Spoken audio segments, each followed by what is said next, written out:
আসসালামু আলাইকুম প্রিয় মুসলমান ভাই ও বোনেরা, আজকের ভিডিওতে আমরা আপনাদেরকে জানাবো নবী করিম সাল্লাল্লাহু আলাইহি ওয়াসাল্লামের ইন্তেকালের পর তার দাফন কাফন, কবর খনন, জানাজা এসব সম্পর্কে।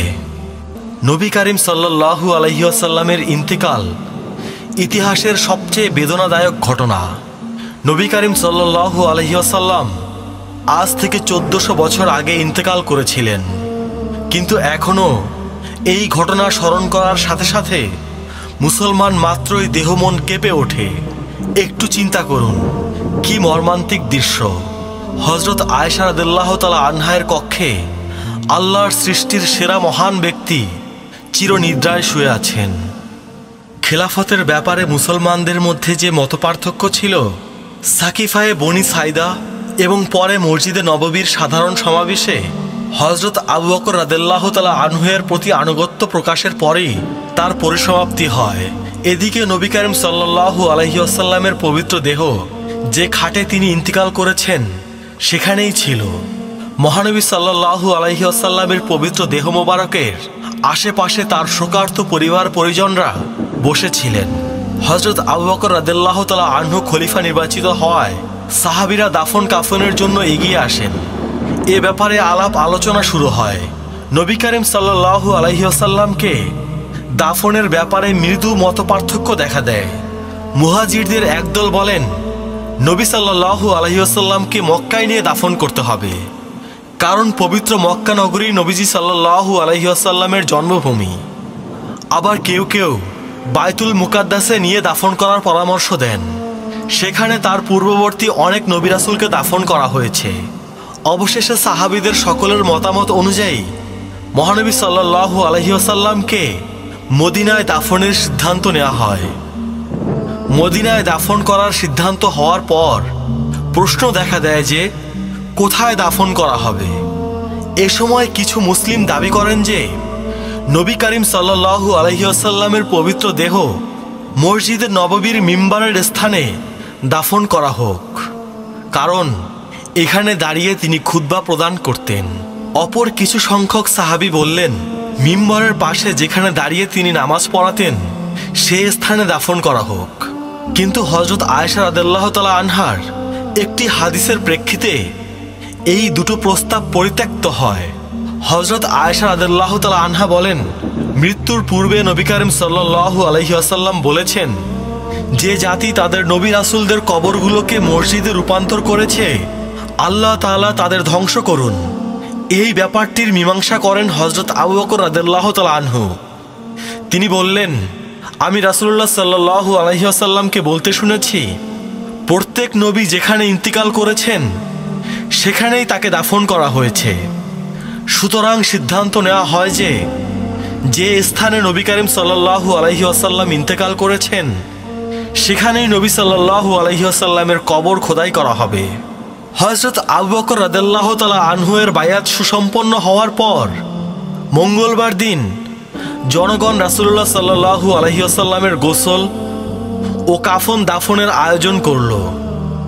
আব্দুল্লাহ ইবনে আবু বকর রাদিয়াল্লাহু তাআলা আনহু ও হযরত হুসাইন ইবনে আব্দুল্লাহ রাদিয়াল্লাহু তাআলা আনহু প্রমুখ আমাকে বলেছেন, আলী ইবনে আবু তালিব, আব্বাস ইবনে আব্দুল মুত্তালিব, ফজল ইবনে আব্বাস, কুসাম ইবনে আব্বাস, উসামা ইবনে জাইদ ও রাসূলুল্লাহ সাল্লাল্লাহু আলাইহি ওয়াসাল্লামের মুক্ত করা গোলাম শাকরান রাদিয়াল্লাহু তাআলা আনহুগণ নবীজি সাল্লাল্লাহু আলাইহি ওয়াসাল্লামকে গোসল দেওয়ার দায়িত্বে নিয়োজিত হলেন।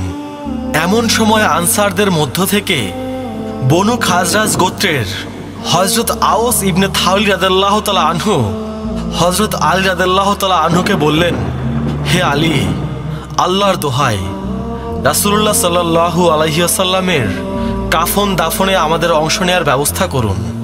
হযরত আলী রাদিয়াল্লাহু তাআলা আনহু বললেন, এসো। তিনি এসে রাসূলুল্লাহ সাল্লাল্লাহু আলাইহি ওয়াসাল্লামের গোসলে অংশগ্রহণ করলেন। হযরত আলী রাদিয়াল্লাহু তাআলা আনহু রাসূলুল্লাহ সাল্লাল্লাহু আলাইহি ওয়াসাল্লামকে নিজের বুকের সাথে হেলান দিয়ে ধরে রাখলেন, আর আব্বাস, ফজল ও কুসাম রাদিয়াল্লাহু তাআলা আনহু নবীজি সাল্লাল্লাহু আলাইহি ওয়াসাল্লামকে প্রয়োজন মতো ঘোরাতে লাগলেন। হযরত উসামা ইবনে যায়েদ রাদিয়াল্লাহু তাআলা আনহু ও হযরত শাকরান রাদিয়াল্লাহু তাআলা আনহু নবীজি সাল্লাল্লাহু আলাইহি ওয়াসাল্লামের উপর পানি ঢালতে লাগলেন। আর হযরত আলী রাদিয়াল্লাহু তাআলা আনহু নিজের বুকের উপর হেলান দিয়ে নবীজি সাল্লাল্লাহু আলাইহি ওয়াসাল্লামকে ধোয়াতে লাগলেন। রাসূলুল্লাহ সাল্লাল্লাহু আলাইহি ওয়াসাল্লামের গায়ে তখন জামা ছিল। হযরত আলী রাদিয়াল্লাহু তাআলা আনহু সেই জামার উপর দিয়েই মৃদু ভারে কসলিয়ে ধুয়ে দিতে লাগলেন, সরাসরি গায়ের চামড়ায় হাত লাগাননি। ধোয়ার সময় হযরত আলী রাদিয়াল্লাহু তাআলা আনহু বলেছিলেন, আমার মাতা পিতা আপনার উপর কুরবান হোক, জীবিত বা এমনকি ইন্তেকালের পরেও আপনার গায়ে কত সুগন্ধি। হযরত আয়েশা রাদিয়াল্লাহু তাআলা আনহা বলেন, গোসলের আয়োজন করতে গিয়ে গোসলের দায়িত্বে নিয়োজিত লোকেরা মতবিরোধের শিকার হলেন। প্রশ্ন ছিল এই যে, অন্যান্য মানুষের ইন্তেকালের পর যেভাবে কাপড় খুলে গোসল দেওয়া হয়, নবী করিম সাল্লাল্লাহু আলাইহি ওয়াসাল্লামকে কি সেভাবেই গোসল দেওয়া হবে, নাকি কাপড় গায়ে রেখেই গোসল দেওয়া হবে? এই মতভেদ চলাকালে আল্লাহ পাক তাদের সকলের উপর ঘুম চাপিয়ে দিলেন। ঘুমের কারণে সকলের মুখ রাসূলুল্লাহ সাল্লাল্লাহু আলাইহি ওয়াসাল্লামের বুকের উপর এসে পড়ল। সেই অবস্থায় ঘরের এক পাশ থেকে এক অচেনা ব্যক্তি তাদেরকে বলল, নবী করিম সাল্লাল্লাহু আলাইহি ওয়াসাল্লামকে গায়ে কাপড় রেখেই গোসল দাও। অতঃপর জামা গায়ে রেখেই রাসূলুল্লাহ সাল্লাল্লাহু আলাইহি ওয়াসাল্লামকে গোসল দেওয়া হলো এবং কাপড়ের ওপর দিয়েই গা কসলানো হলো। ইবনে ইসহাক বলেন, রাসূল সাল্লাল্লাহু আলাইহি ওয়াসাল্লামের গোসল সম্পন্ন হলে 3টি কাপড় দিয়ে কাফন পরানো হলো। 2খানা সুহারি ও 1খানা ইয়েমেনি চাদর দিয়ে কয়েক ভাঁজ করে পরানো হলো। কাফন পরানোর পর নবী করিম সাল্লাল্লাহু আলাইহি ওয়াসাল্লামের পবিত্র দেহ মোবারক খাটের ওপর রাখা হয়। এ সময় সর্বসাধারণের শেষ দেখার জন্য হুজরার দরজা খুলে দেওয়া হয়। আবাল বৃদ্ধ বনিতা তথা সকল মুসলমানগণ প্রিয় নবীজি সাল্লাল্লাহু আলাইহি ওয়াসাল্লামকে শেষবারের মতো এক নজর দেখার জন্য হাজির হতে শুরু করে এবং নবীজি সাল্লাল্লাহু আলাইহি ওয়াসাল্লামের প্রতি দুরূদ ও সালাম পাঠ করে।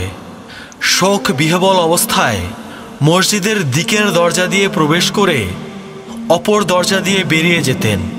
এই অবস্থা দীর্ঘ সময় ধরে চলতে থাকে।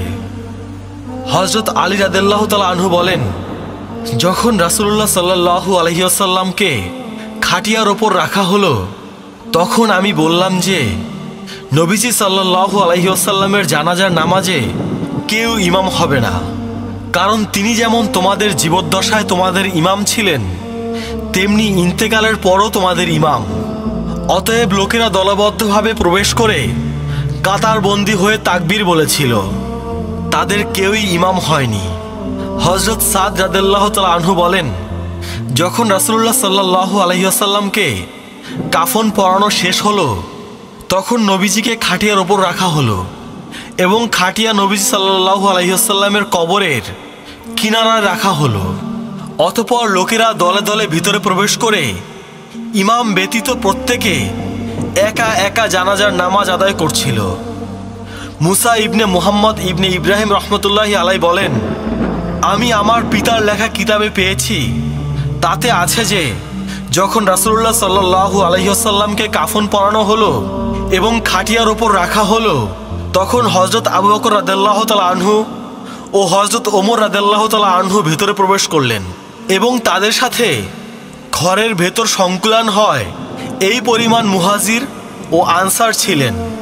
হযরত আবু বকর রাদিয়াল্লাহু তাআলা আনহু ও হযরত ওমর রাদিয়াল্লাহু তাআলা আনহু উভয়ে সালাম পাঠ করলেন। অতঃপর মুজাহির ও আনসারগণও সালাম পাঠ করলেন। তারপর তারা সারিবদ্ধ হয়ে দাঁড়ালেন, কেউ ইমাম হলেন না। হযরত আবু বকর রাদিয়াল্লাহু তাআলা আনহু ও হযরত ওমর রাদিয়াল্লাহু তাআলা আনহু প্রথম কাতারে রাসূলুল্লাহ সাল্লাল্লাহু আলাইহি ওয়াসাল্লামের সামনে ছিলেন। তারা উভয় বললেন, হে আল্লাহ, আমরা এই কথার সাক্ষ্য দিচ্ছি যে যা কিছু তার উপর অবতীর্ণ হয়েছে তিনি তা পৌঁছে দিয়েছেন, নিজের উম্মতের জন্য পরিপূর্ণভাবে মঙ্গল কামনা করেছেন।